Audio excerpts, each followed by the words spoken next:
So good morning and good afternoon, everybody. My name is Alicia, and I work here at TELUS Health Care Centres on the marketing side of things, and I'm going to be hosting your webinar today from a technical side. So a couple of things before we get started. The session is being recorded, so if you have to leave at any point during the session, feel free to rest assured, because we will be sending out a copy of the recording either a little bit later today or tomorrow morning. Second thing to note, if you have questions throughout the webinar, you can use the Q&A chat box on the right-hand side of your screen to ask any questions, and we will be responding to those towards the end. And if you have any other issues throughout the session, feel free to use that chat box as well, and I can help you out. So I'd like to first introduce Britney, Lentz, and Sara Friedrich, and they are going to be presenting on our fabulous topic today, Introduction to Intuitive Eating. So Britney, I'll get you to go to the next slide for what I believe is a little overview of our agenda today. So we're going to be talking about what is intuitive eating, the 10 principles of intuitive eating, and some key takeaways. And before we get started, if any of you are not familiar with TELUS Health Care Centres, we recently refreshed our identity from Cultivate Healthcare, Medicis, and Horizon to become one larger brand of TELUS Health Care Centres. So this is a national, instead of just being in BC and Alberta as part of Cultivate, we're now national. And it's the same great service and level of expertise that you would expect from Cultivate, just nationwide. So you're still getting your preventative health assessment or your annual checkup with the services of a kinesiologist, dietitian, family health nurse, and your clinical care coordinator, and the support of your family physician. So same service, new name. And we'll head over to the next slide. So I will actually pass this over to Britney so she can introduce herself, and then Sara can follow. And if you need anything, again, just the Q&A on the right-hand side of your screen, and I'll be able to answer any questions. Thanks so much, Alicia. Hi, everyone. Thank you for joining. We'll do just some quick introductions so you can get to know Sara and I and who we are, the voices behind the screen today. So like Alicia mentioned, my name is Britney. I'm a dietitian that works through TELUS Health Care Centres. I also spend some of my time supporting the TELUS Mental Health Centre. So I really work with clients on their food relationship, healing from disordered eating, and I also see clients who are healing from eating disorders as well. And my passion is really helping each individual that I come into contact with learn how to nourish their body in a way that works for them. So really recognizing your unique nutrition needs and your lifestyle, and helping to incorporate the principles of intuitive eating, as we'll talk today, in your health and wellness journey. And I will pass the mic over to Sara so she can introduce herself. Hi, everyone. Thank you, Britney, for the great introduction. So another kind of voice behind the screen. I'm a dietitian who does work with TELUS Health Care Centres. I worked with Cultivate previously before we became TELUS Health, and I've been working with the company for 2 years. I have my degree in nutrition, but I also do have a diploma in sports nutrition. As with Britney, I'm really passionate about kind of helping clients really understand how food can be used not only as fuel for our bodies, but also, food has larger connotations in terms of, our family history and passing down recipes, and food is more than just the food in front of us. So definitely a passion of mine is helping clients fall back in love with food and not kind of relying on those external food rules. Okay, I think we're ready to jump into things, Britney. Great. So I will make sure we can go to the next slide here. Perfect. So many of you might be here for a variety of reasons. Perhaps you've already heard about intuitive eating in maybe the media or the news, or you've picked up the book and read it yourself, or maybe this is something completely new to you. So we're going to paint through intuitive eating in broad brush strokes today. go over the 10 guiding principles of this paradigm or this framework that we practice through. So it may be an introduction for many of you, or if this is something you are familiar with, perhaps we can offer something new to support that intuitive eating journey for you.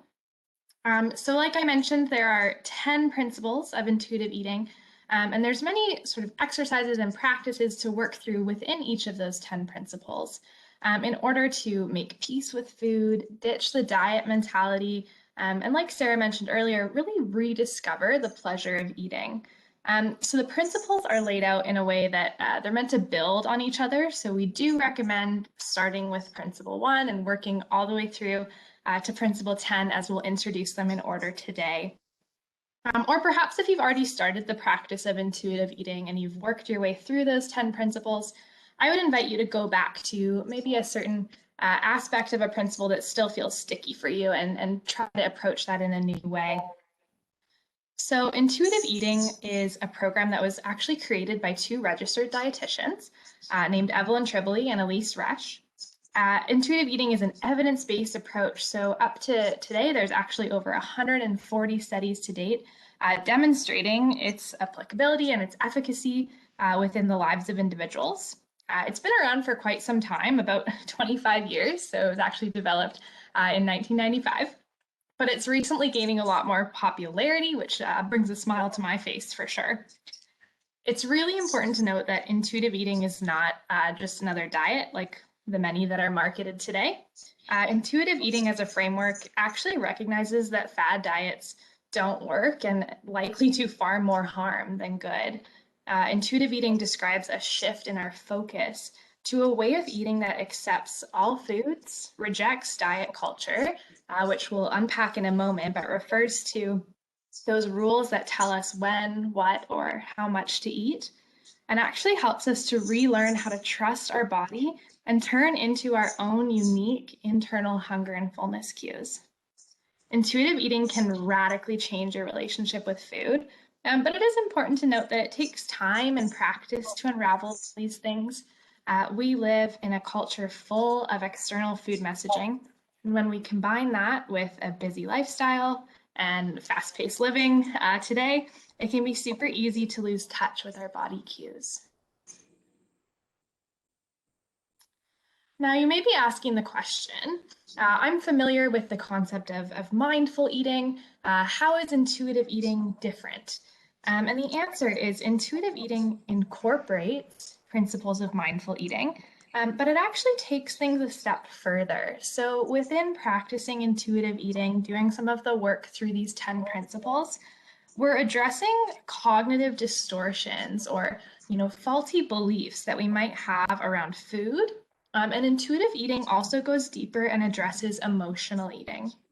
It includes concepts around eating for satisfaction, embracing physical activity or movement for the sake of feeling good and really enjoying moving our bodies. It rejects the diet mentality and uses nutrition information without judgment. Above all, the focus is on respecting our bodies. So regardless of how we feel about our current shape or size, we are aiming to treat the body that we have here and now with respect and care for it appropriately. So diving into our principles, the first principle of intuitive eating really creates the foundation for the rest of this work. It involves letting go of the lies that diet culture has sold you for too long. This idea that thinness equates to being healthy and superior. Throw out magazines and diet articles that sell you get thin quick plans and fuel false hopes of permanent, quick, and easy weight loss. There's truly a lot to unpack here, and that's why working with a registered dietitian who is familiar with intuitive eating can be so supportive for your journey. Because for someone who's been on and off diets for the majority of their life, the idea of not dieting can be very scary. One common fear that we hear when it comes to rejecting the diet mentality is, if I stop dieting, I won't be able to stop eating. But what you need to know is that often dieting is the trigger for overeating. When you've been under eating and restricting food, Overeating is a normal response to your body's demand for fuel and nourishment that it deserves. The first step to really rejecting that diet mentality and finding food freedom is recognizing the harm that dieting does cause on a physiological and emotional and psychological level. Physically, dieting, especially chronic dieting, is related to a slowing of metabolism, increases within our stress hormone levels, and changes in our hunger and satiety hormones. Weight cycling, or that decrease and subsequent increase in our weight that often is accompanied with dieting, is associated with an increased risk of heart disease and diabetes, and even premature death. On an emotional level, chronic dieting is associated with increased stress and anxiety, erodes our confidence and self-trust with our bodies, and is linked to feelings of failure, low self-esteem, and social anxiety. Not to mention an increased risk of these disordered eating patterns developing into a clinical eating disorder. Let go of the idea of willpower or that need to be obedient to external food rules. You're not a failure. Dieting has failed you. Begin to practice that self-compassion, as this is what's going to help us break the cycle of dieting.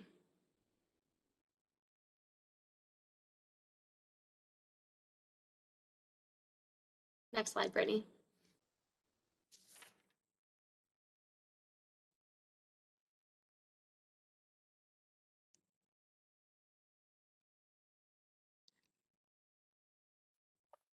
There we go. Can everybody hear me now? Yes.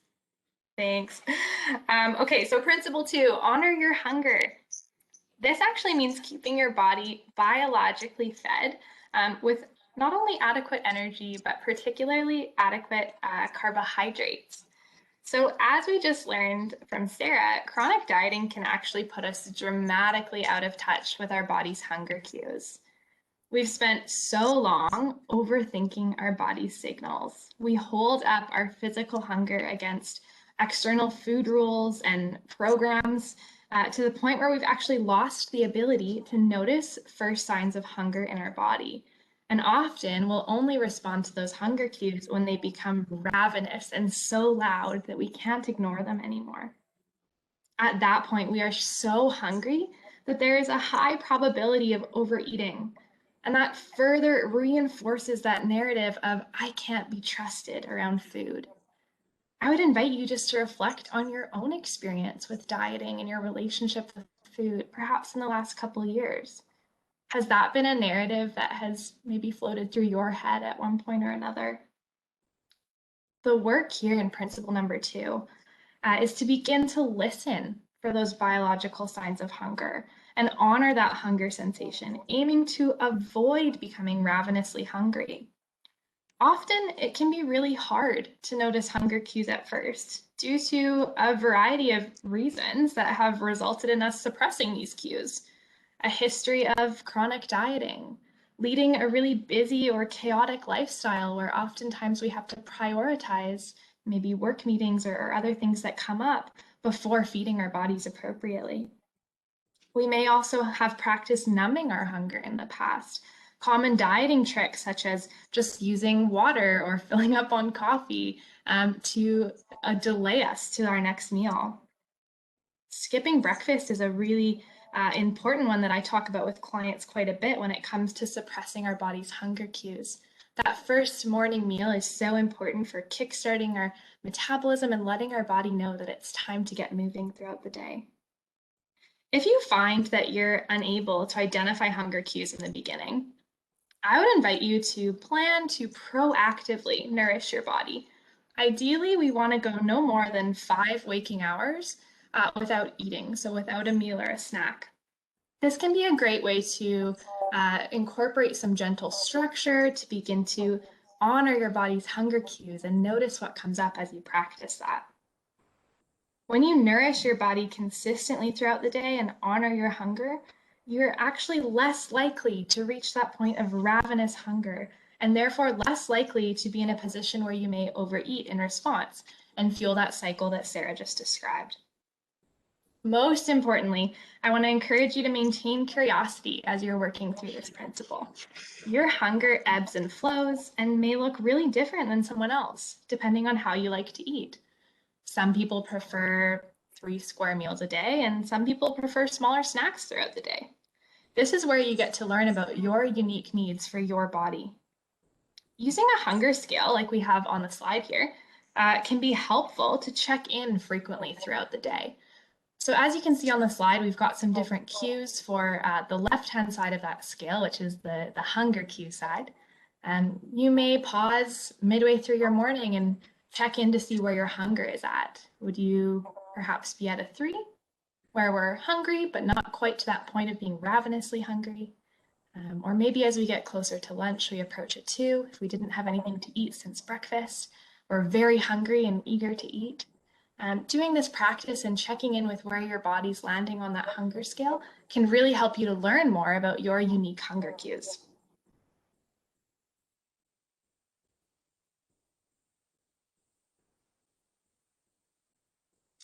Principle number 3, known as make peace with food, is where we call a truce and stop the food fight, and instead give ourselves unconditional permission to eat.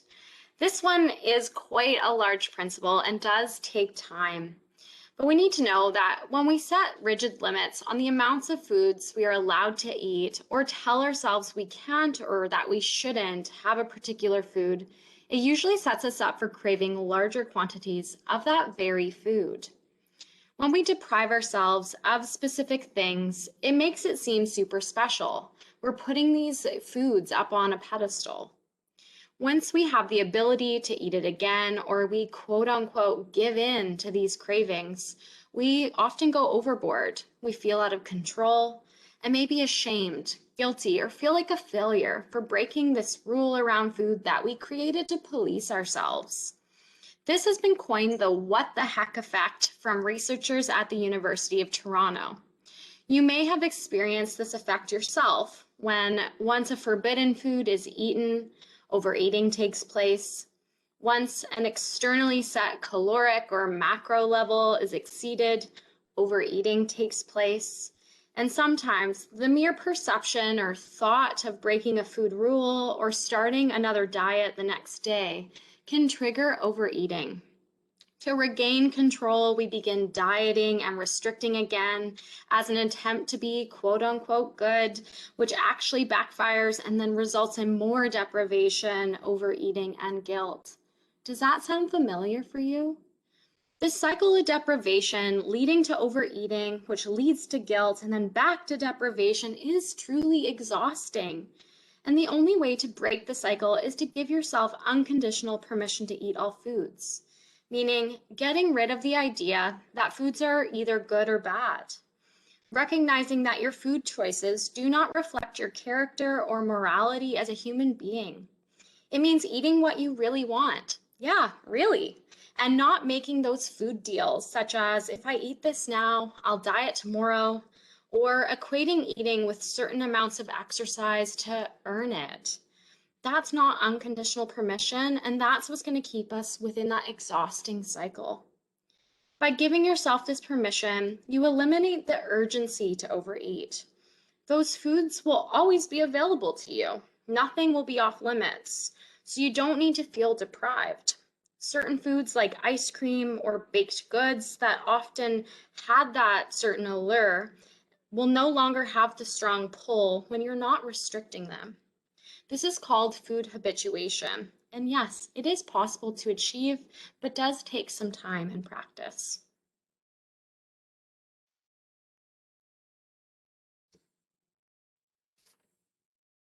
Okay, the next principle of intuitive eating, and one of my favorites, is principle 4, challenge the food police.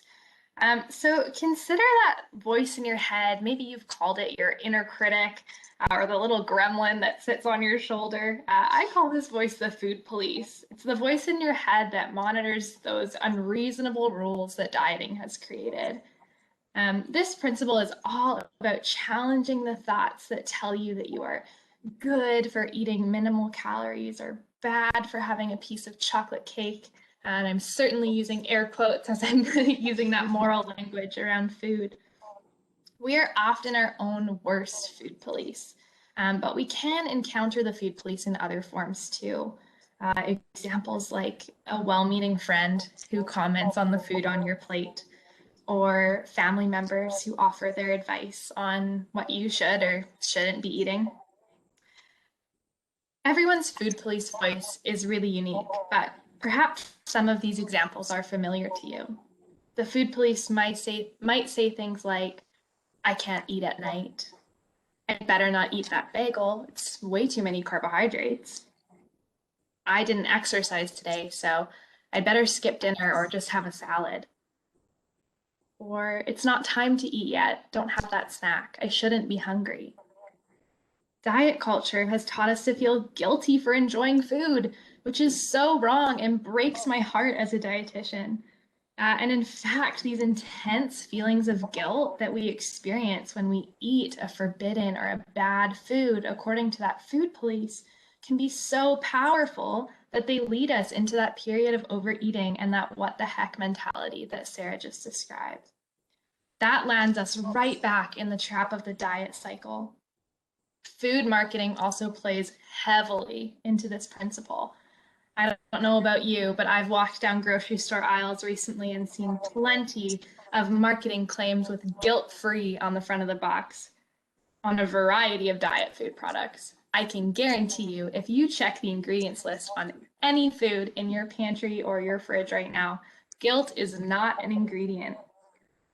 The food police voice can make eating such a stressful experience.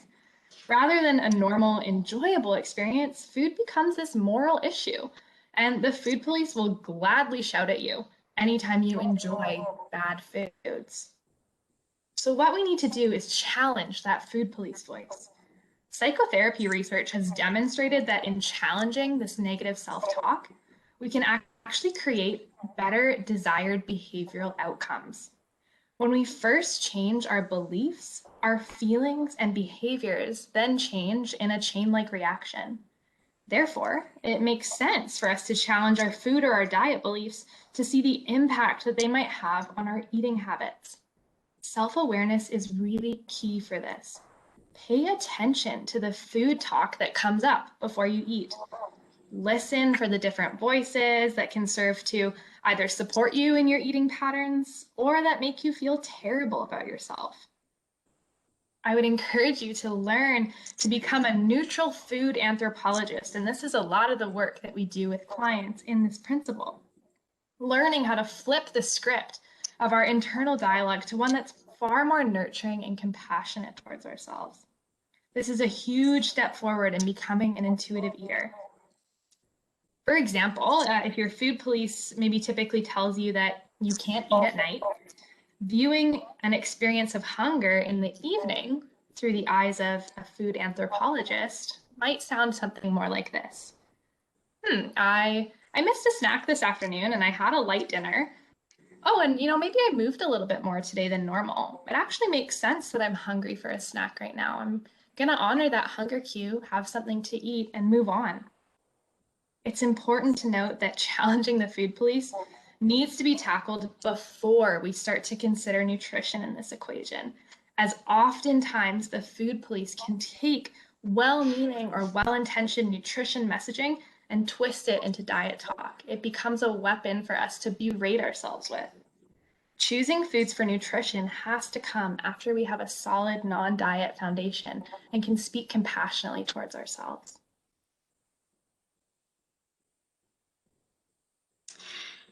It is certainly important for us to eat nutritious foods, and like dietitians, we always want everyone to be eating balanced, but it is also really important to choose foods that we like and focus on pleasure.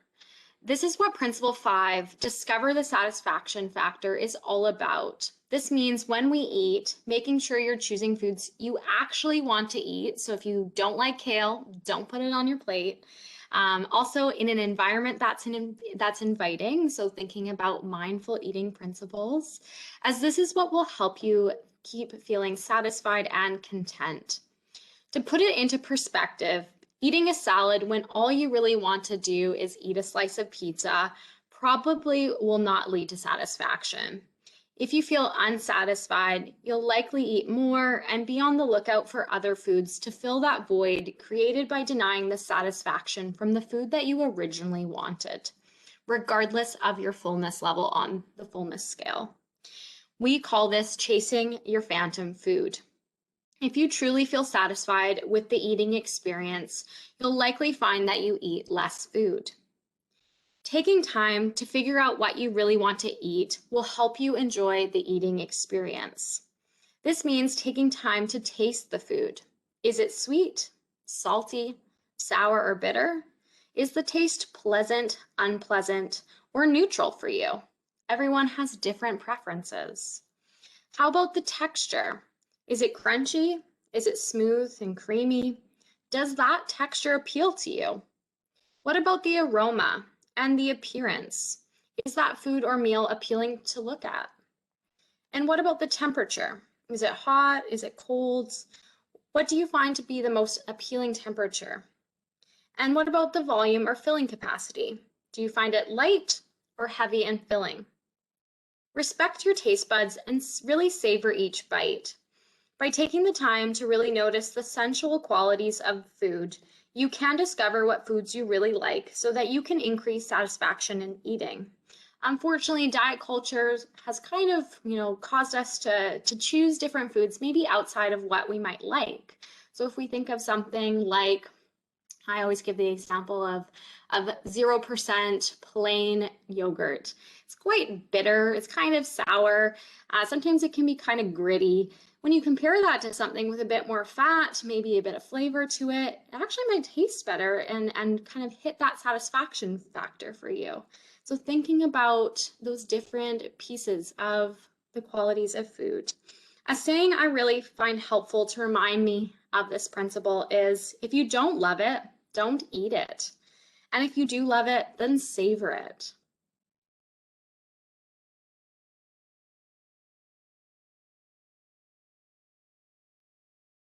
Okay, moving along. Principle 6 is all about feeling your fullness. And Sara alluded to this in the last slide with the fullness scale, so the other side of that hunger scale that we looked at earlier. This principle is all about learning to listen for those body signals that actually tell you that you're no longer hungry. You can observe the signals that show that you're comfortably full. You can pause in the middle of eating, check in with how the food tastes and what your current hunger is, and notice how your body moves along that scale over the course of a meal. If you've been raised like me as part of the Clean Your Plate Club, you may have actually internalized the idea of relying on external cues of fullness. For example, you're full when your plate is empty, rather than your internal body signals of fullness. This principle hinges on having a really solid understanding of that principle number 3 that we talked about, making peace with food. It's really hard to truly honor your fullness cues when you're still battling a restriction mindset, or what I like to call a scarcity mindset, believing that you won't, eat that certain food ever again. It's easy for us to have a plate of cookies as an intuitive eater, take a few bites of that cookie, really enjoy it, and recognize, hey, that was satisfying and I actually feel full now because I know that I always have access to those foods. I've made peace with food and have unconditional permission to enjoy it. Versus if we still have pieces of that narrative in our head that say, this is a bad food and I shouldn't be eating this food, we set ourselves up for that overeating or that binging Last Supper mentality.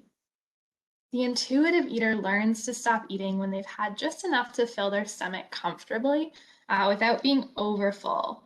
It's really easy to stop eating at this point and leave food behind, again, when you know that you can have it later. You have unconditional permission to access all foods.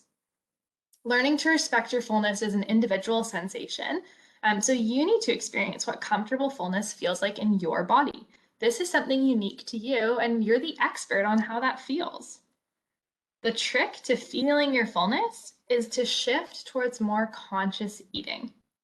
So we've all had experiences of unconscious eating, me included. An example I will give is eating popcorn at the movies. So we're so engaged in enjoying this new movie that's out, and we're unaware of what we're eating until all of a sudden our hand is scraping the bottom of that popcorn bag and we go, oh, that's interesting. I didn't realize I had finished the bag already. Conscious eating, on the other hand, or becoming more like that food anthropologist I described earlier, is a tool that helps us to reassess and regroup where we're at with eating. In the beginning, it can be really helpful to take some time to think through these processes to really get in tune with our body when we're not used to listening to it in this way. When I'm talking to clients, I use the example of a timeout in a sports game. So in a game, they might call a timeout, and the athletes and the coaches use that time to get recentered on their strategy. If you're trying to practice more conscious eating, you can also take a bit of a timeout to help you tune into your body cues. This might look like pausing in the middle of a meal or a snack and checking in with yourself. Start with a taste check. How is the food tasting? Are you continuing to eat it because it tastes good? Or is the plate still just there and you recognize that you're actually not hungry anymore? Do that satiety check with that hunger fullness scale. See if you can place where you're at on that scale and notice how that shifts throughout the course of a meal. Then when you finish eating, you've decided that you're full, check in again and see if you can actually place that fullness level on that scale. Remember that by first honoring our hunger, we're better able to honor our fullness. And that's why this principle comes later on in the intuitive eating journey. Now, I am a human, just like all of you, and I recognize that, having a conscious meal at every meal and snack throughout our day is certainly not possible. We've all got many demands on us, whether it's family or work or school or other activities that we have going on. So what I'm going to offer is some ways for us to consider promoting conscious eating throughout our day, but really take what piece resonates most for you and try it out in the coming weeks. The first one being setting aside some time to eat without distractions. So certainly now in the world of COVID-19 and lots of things being virtual, many of us working from home, it's really easy for us to eat in front of screens, whether that's work or TV or other things that can distract us from tuning into those fullness cues. Now, we obviously can't eat every meal without distractions, and we don't want to make that a hard or a fast rule. But I might invite you to carve out some space, maybe one meal this week, to really make that a conscious eating experience and tune into your body's cues. Maybe pick one meal or one snack where you'll eat without distraction and allow that to be your time for learning. Meet yourself where you're at. Again, approach all of this with a mindset of curiosity versus judgment, and then progress from there. Notice how that meal feels different when you approach it with a little bit more of a conscious eating mindset versus maybe when you eat your lunch through work emails or while watching a TV show. Another thing that can be helpful is reinforcing that conscious decision to stop. So again, if you're part of that Clean Your Plate Club, in the beginning, it can actually help to have a physical reminder of that conscious decision that we're full. So in practicing intuitive eating, we might finish a meal, be sitting at the dinner table and say, yeah, I'm at about a 7. I'm feeling comfortably satisfied on that hunger fullness scale. And I'm actually going to push that plate away a few inches because I have internalized that Clean Your Plate Club. And I know that if I keep that plate in front of me, I might just keep eating simply because it's there. So reinforce that conscious decision that you've made, that you're full, and that you're going to stop eating at that time. And finally, try on a few sayings to defend yourself from obligatory eating. And what I mean with that is when maybe you have a well-meaning friend who has made you some baked goodies and they're sort of holding the plate in front of you and saying, oh, just eat one. I made it for you, but you're really not hungry, nor are you feeling like that's something that you want to eat right now. Practice saying, no, thank you, or I'll take one home for later. Sayings that really support you in that intuitive eating journey, so you don't feel like you have to eat when you don't want to.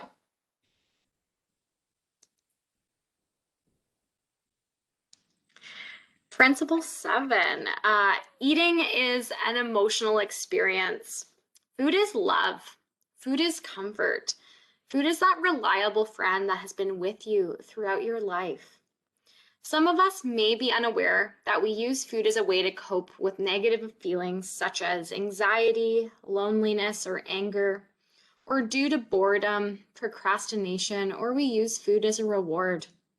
There will be times when we eat emotionally, but what we do not want is to turn to food every time as a way to deal with difficult emotions or situations within our lives.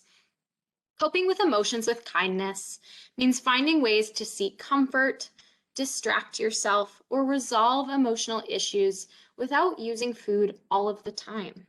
I like to highlight all of the time. There may be situations where, food is what we're turning to and not, using that as a time to be, curious about why that is and showing yourself compassion. It's not a bad thing, but like we say, it's not wanting to this be your only coping mechanism.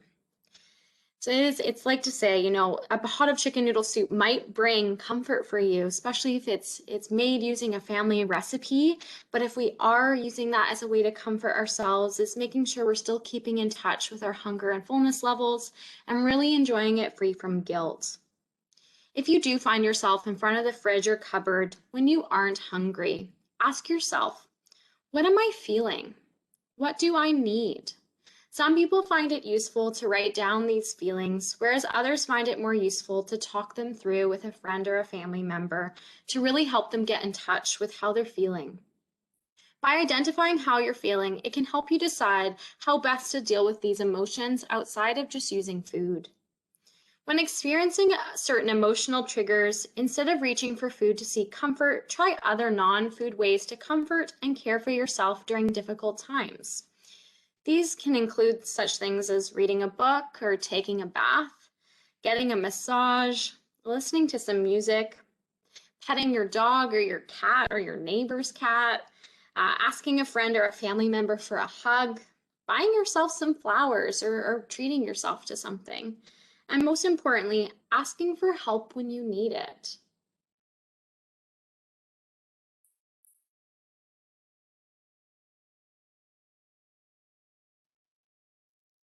Okay, Principle 8 on the intuitive eating framework is all about respecting your body.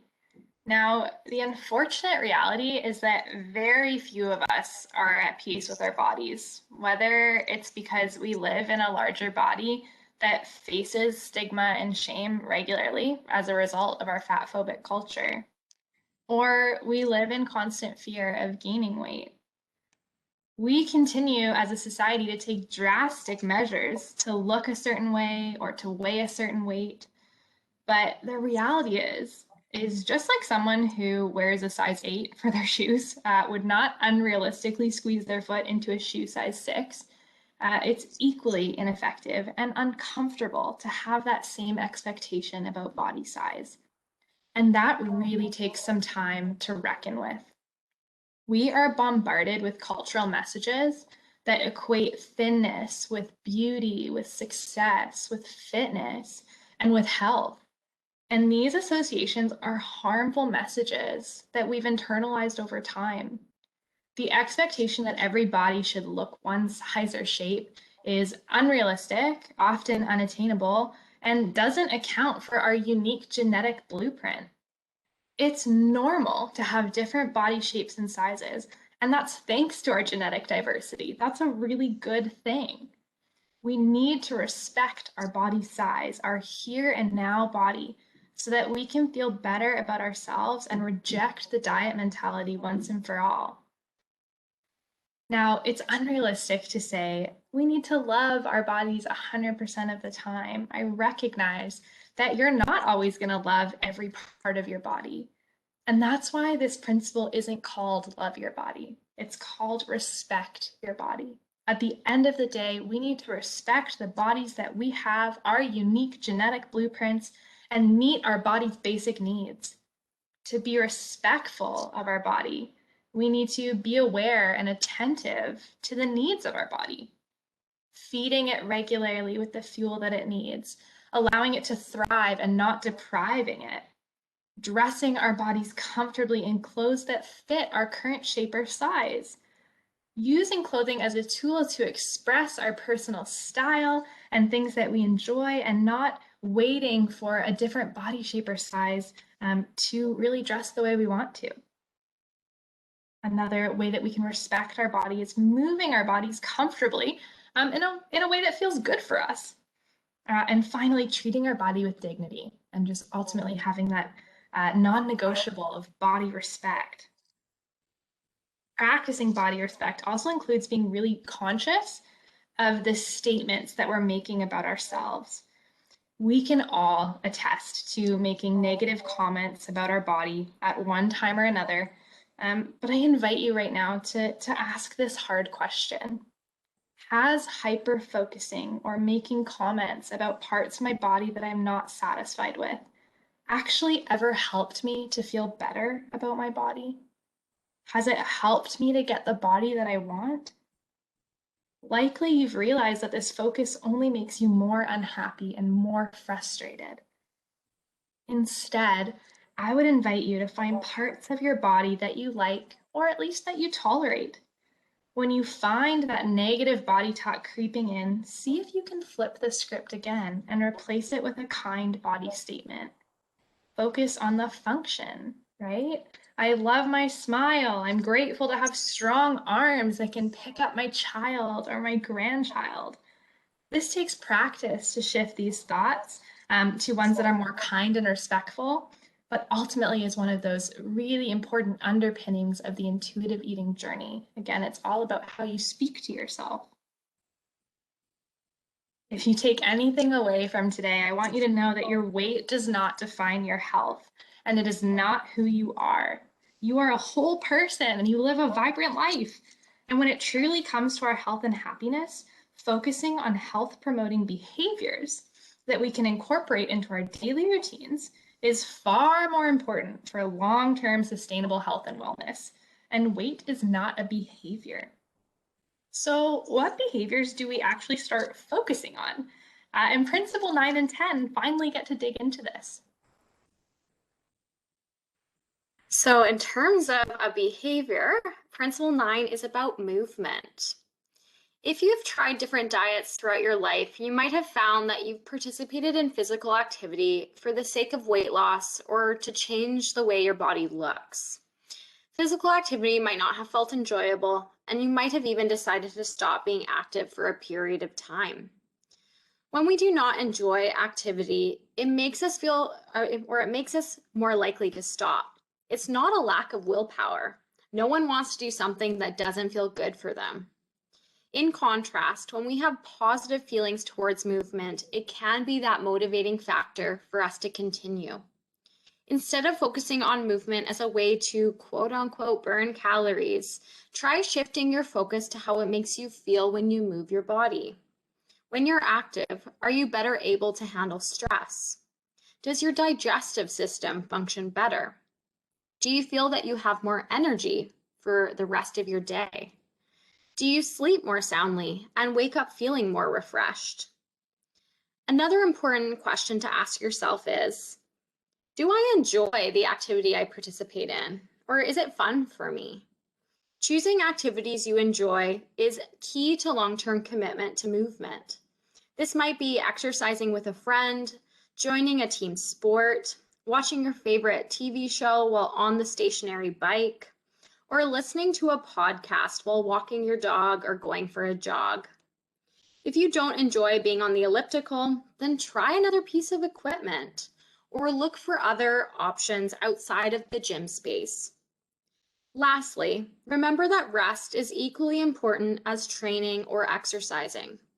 Sometimes taking care of yourself means choosing not to exercise that day.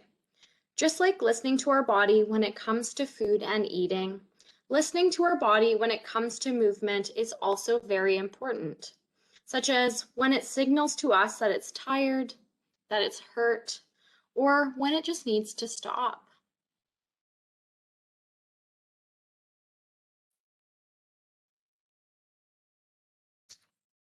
And we've made it! Principle number 10, the last principle of intuitive eating. It's all about honoring your health with gentle nutrition.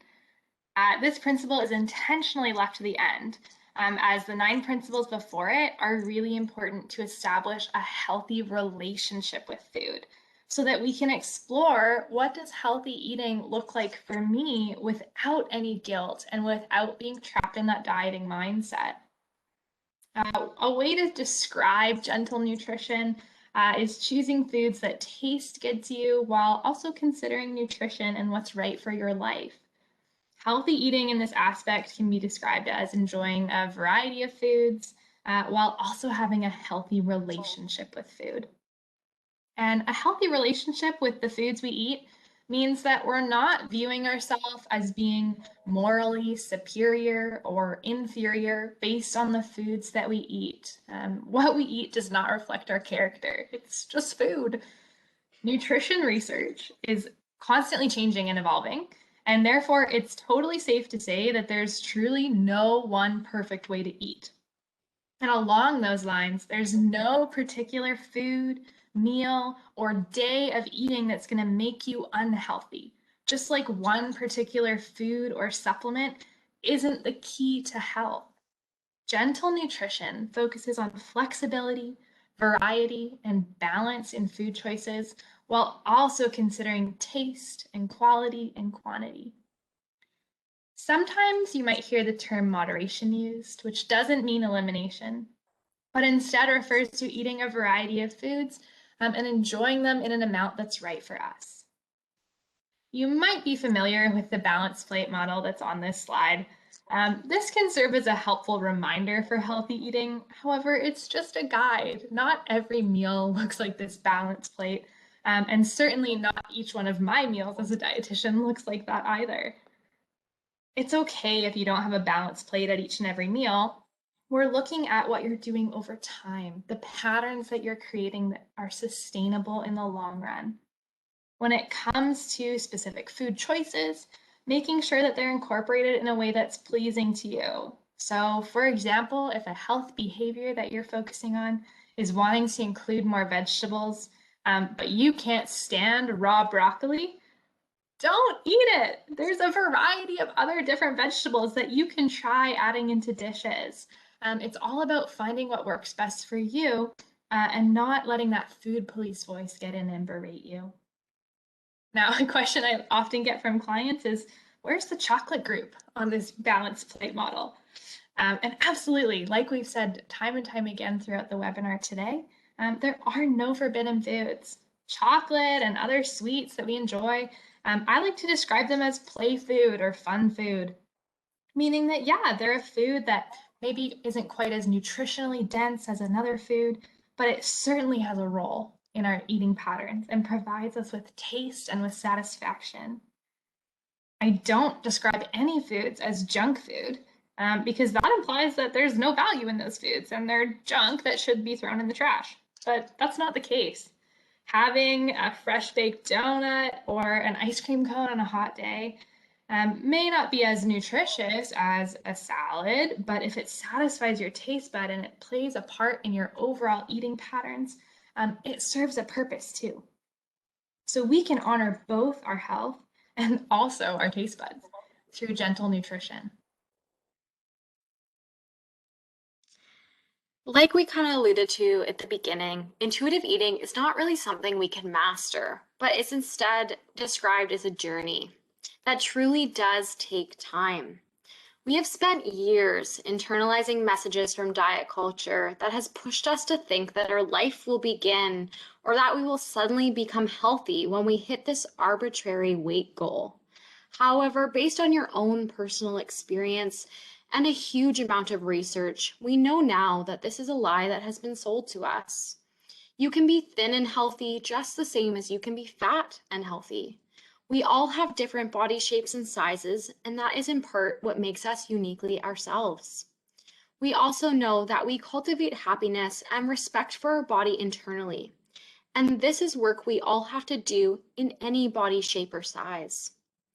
In terms of places to start when it comes to implementing intuitive eating into your life, consider your own personal journey and experience with dieting. Reflect on the promises that were given to you and the harm that may have resulted. Consider incorporating some of the principles we described, as well as trying out that hunger and fullness scale that Britney described to start getting back into touch with how your body communicates its needs to you.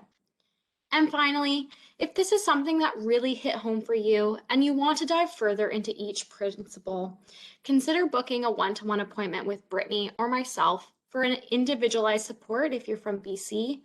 If you're from outside of BC, there's tons of registered dietitians. If you have a TELUS Health Care Centre in your community, we have dietitians there. Otherwise, finding a dietitian in your community that's familiar with intuitive eating, health at every size, or weight-inclusive care. And if you want to go further, you're from BC and looking for some more group coaching, Britney and I have a very exciting course coming up starting on April 15th.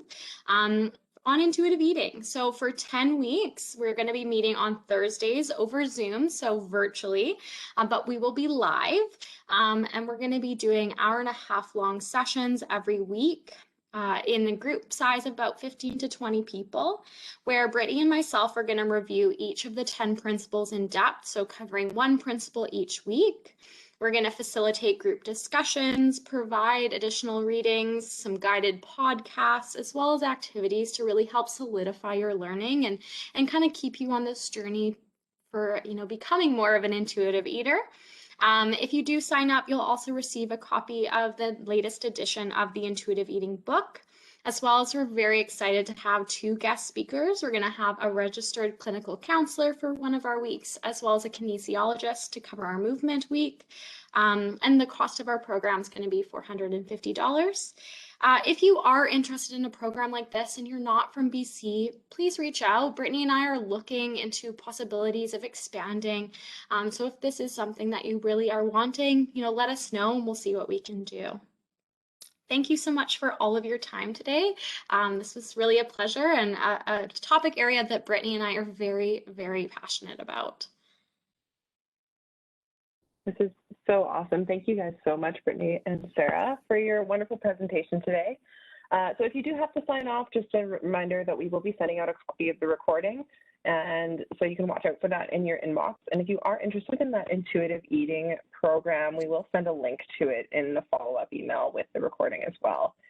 So if you do have any questions, please feel free to ask them here right now. And I have a couple that came in throughout the webinar, so I'll just start with those. So the first question is the ketogenic way of eating considered a diet? That's a really good question. Sara, maybe we can just sort of popcorn answer since I can't see you. That's a really good question. With any diets that are marketed out there, it's really important to be mindful of the intention behind those. So the ketogenic diet was actually designed originally as a way of eating to support children with epilepsy. So in that sense, following a keto diet for someone who is struggling with epilepsy, that would be what we classify as medical nutrition therapy. So it's a necessary way of eating to support their health. Now, keto has certainly grown since its creation, I guess I could say. And there is a lot of keto marketing for weight loss specifically. So when you check the intention of why you might be pursuing a keto diet, there is a way that it's marketed for weight loss, and then I would say it is classified as sort of that fad diet, asking yourself if that is sustainable or something that you want to be on long term, but sort of has that crossover into medical nutrition as well. So it really depends on your why. Yeah, I completely agree with your answer, Britney. So yeah, the first thing I always tell my clients to think about is their intentions. So the why behind why we're reaching for an eating plan like that. Is it rooted in, diet culture and wanting to change your body shape or size? And, why is that? Always, it's kind of, think of an onion and peeling back the layers. It is difficult work, and, working with a dietitian or a counselor can be useful because things can come up in terms of emotions. But Yeah, with these kind of things, if it is for weight loss, yeah, it would be a diet. And, sometimes it can also have that language of good foods and bad foods, whereas we know all foods can be good foods. They all play a role in our life. But yeah, just determining the why, I always ask. Awesome. That totally makes sense. Next question is, how do you eat intuitively when it comes to things like junk food, i.e. things that don't actually make you feel full? Yeah, excellent question. I'll start, Sarah, you jump in Okay. after. I will steal an analogy or borrow an analogy from a dietitian colleague of mine in the UK, Laura Thomas. She talks often about this pendulum swing from diet land to donut land. And there is certainly a period for individuals who are exploring intuitive eating where that unconditional permission to have all foods is really scary. Especially if we've been rooted in the diet mentality for so long, where a lot of those foods have felt off limits. Things like, yeah, donuts, for example, or baked goods, where it can feel a little bit, out of control or fearful in actually saying to yourself, yeah, I have permission to eat all of these foods whenever I'd like to. And there is definitely a period where in the intuitive eating journey, likely you will eat more of those foods because we are working through that process, like Sarah described, of food habituation. So we're actually retraining our brains to be able to say, hey, this food is always available. I'm no longer operating from a scarcity mindset when it comes to donuts. And I'm giving myself permission to have that food. But part of that process is, yeah, there may be a period of time where I eat more donuts than what's normal for me because I have to break that restriction mentality. And that is something that's difficult to work through and can be helpful to do either in a group setting or with a dietitian one-on-one so that you feel supported in that. I really love that, Brittany. And another thing to consider is, if we, hypothetically imagined if we were to eat donuts or ice cream for every single meal for a week, how would you feel? Right? Thinking about, with intuitive eating, we're trying to get back into touch with our body. And if we're feeling crappy all the time, does that make us want to continue it? So oftentimes when that pendulum is swinging, we're not staying in donut land for that long because we're noticing that, I start to have stomach pains. Maybe my energy levels are crashing. I'm not sleeping very well. Maybe I don't want to eat like this. Maybe I'll incorporate some other foods in there as well. So thinking about how our body is feeling while we're eating these foods, and maybe there is that sweet spot where I can have one donut and I'm feeling okay, but if I'm eating a ton, I'm not doing so well. As well as when we kind of think back to our satisfaction factor principle, and how you mentioned that some of these more fun foods or play foods don't really fill you up. Thinking about the filling capacity, yes, ice cream or a donut might not fill us up, but if I have it in addition to more balanced meals throughout the week, then that's still fine, right? We're still filling up, but we're still able to still honor that satisfaction or those cravings or the enjoyment from those more fun foods. Oh, I was just on mute. But yeah, that's it. Those are really good tips for sure, because I know, like myself included, like it's hard sometimes because even though you give yourself permission, it's hard not to go overboard and then experience the symptoms of going overboard with that. So really good advice. I have a couple of questions about, and we only have time for one more, so I'm going to combine these into one question, but there's been quite a few questions about intermittent fasting and intuitive eating. So can these work together? And specifically related to principle number 2, how would something like intermittent fasting work? I love this question. I think especially in light of intuitive fasting that has been bouncing around the internet. So sort of 2 answers to this question. I would say first, like our answer in the keto question that came up, really checking your intention. Are we approaching a way of eating for the sole purpose of changing our weight, shape, or size, and really entering it with a restriction mindset? Maybe just question what your intentions are with that. I would also offer that every single person follows, some method of intermittent fasting, because I'm hoping that you're sleeping at night for some period of time. But speaking to, intermittent fasting as it's marketed today with, the different hours of fasting windows, with intuitive eating, there is a dichotomy that exists between intermittent fasting and intuitive eating, because intermittent fasting is putting an externalized rule or a schedule on the timing of when you can be eating. And sometimes that doesn't align with an individual's hunger cues. You might be trying to eat, from 12 to 6 daily, but you're waking up in the morning at 9 a.m. and you're experiencing a hunger cue and then delaying that hunger. So that is interfering with your ability to be in touch with your body cues. So kind of a vague answer, but I would say as a take home, really question your intentions around why you're doing that, and recognize, what's right for you. Yeah, I completely, I know time pending, but yeah, I completely agree with Brittany. And yeah, it's setting those external rules and policing ourselves that, even if I'm hungry, I can't eat until X time. So it kind of, it prevents us from really being able to acknowledge what our body's communicating to us because we're telling it no. And with intuitive eating, we're trying to honor how our body's communicating to us. And intermittent fasting can kind of become a bit of an issue that way in terms of just further policing ourselves. Such a great answer. And we had some really good comments in there just surrounding this answer as well. So thank you guys so much. So we're at time, we're 1 minute over, but thank you again to everybody for attending. And if you still have questions following the webinar, please feel free to reach out to Sara Friedrich at the email listed here, sara.friedrich@telus.com, or you can reply to the email that we send out with a copy of the recording. So thanks again. Have a great day. Thank you again, Brittany and Sara, and enjoy your afternoon. Thank you so much, guys.